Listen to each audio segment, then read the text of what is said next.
Hi, this is Jeff Lesher with What's the Point? And I have a bunch of stuff I want to connect for you in a short amount of time, so let's get going. What does inevitable, the future of work, have to do with What's the Point Wednesday?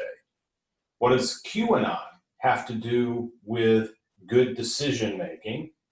What does the presidential election have to do with good leadership, or at least what lesson can we take from what we're seeing in terms of our choice?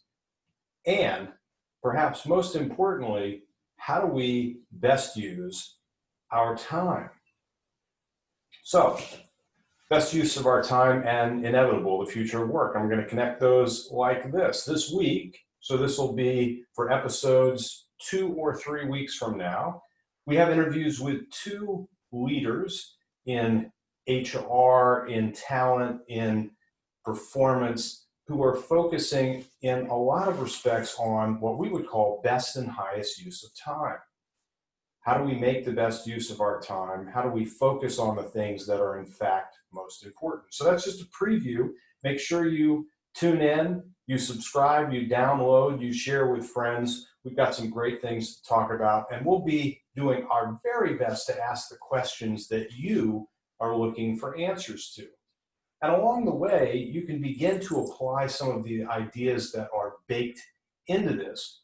So best and highest use of time. What do you need to be doing, and what can you accomplish by enabling others to do those things? Related to the presidential election, so here's the hook here, there are 2 points. One is, don't say one thing and do another as a leader. That's very confusing for people. If you are committed to an innovative spirit, for example, you have to invest some time, money, occasionally, and latitude to allowing people to create, even if what they come up with is not exactly what you're looking for. The process is as important as the outcome. But if you say you are committed to these things, and then constantly and abruptly are tamping them down, you won't get the very thing that you're looking for. So be consistent and also be truthful.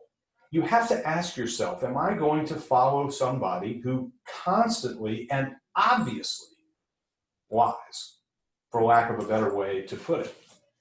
So if you can see that around you, just by way of testing, how does it feel to be committing yourself to throwing your support behind, to putting your trust in somebody who systematically, consistently doesn't tell the truth? Would it be better to have somebody that you're maybe less excited about in purely a policy sense, who also doesn't lie, or better, tells the truth? So that's a connection. And then the last connection is QAnon, just because they are the easiest target for this. Conspiracy theories. My goodness, the lengths to which we will go, especially these days, to delude ourselves that the obvious thing is true or not true. Like, seriously? So if 13 or more steps are required for something to bear out that doesn't even make sense on its face, versus what is really apparent to you, not that you shouldn't be a critical thinker, but that is really apparent. Why would you believe the 13-step requirement to get you to the ridiculous place? Versus, here's what it is likeliest, and therefore what I'm going to base my approach on is using that to my benefit and the benefit of those I'm trying to serve, or getting rid of that because that's an impediment to what it is that we're trying to accomplish. We have examples all around us. And I make that face. I don't have a poker face. My face says, seriously? Seriously? And oh, for God's sake, like, come on, people. We are wasting time, energy, and opportunity by investing in people who don't deserve our investment because they're liars, and investing our energy in thinking through things that flat out don't make sense because, I don't know, we either don't want to believe the truth, or maybe it's more fun to work through a riddle, or maybe we think that we're smarter than everybody else. And you know what? That's generally not true.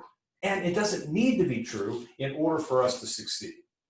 So with all of that in mind, and reminding you that we will be having conversations that touch on elements of this through the brains, through the eyes, through the words, through the experiences of some really innovative, interesting, committed leaders from across the spectrum who can help any of us who help lead other people be that much more effective. Don't forget the podcast, and don't forget to be smart, which is to say, believe what your mind is telling you and act accordingly. If it doesn't make sense, if it requires a whole lot of permutations and twists and turns and tangles to make sense, it's probably not the answer. Occam's razor, roughly put, is that the simplest explanation tends to be true. It's true.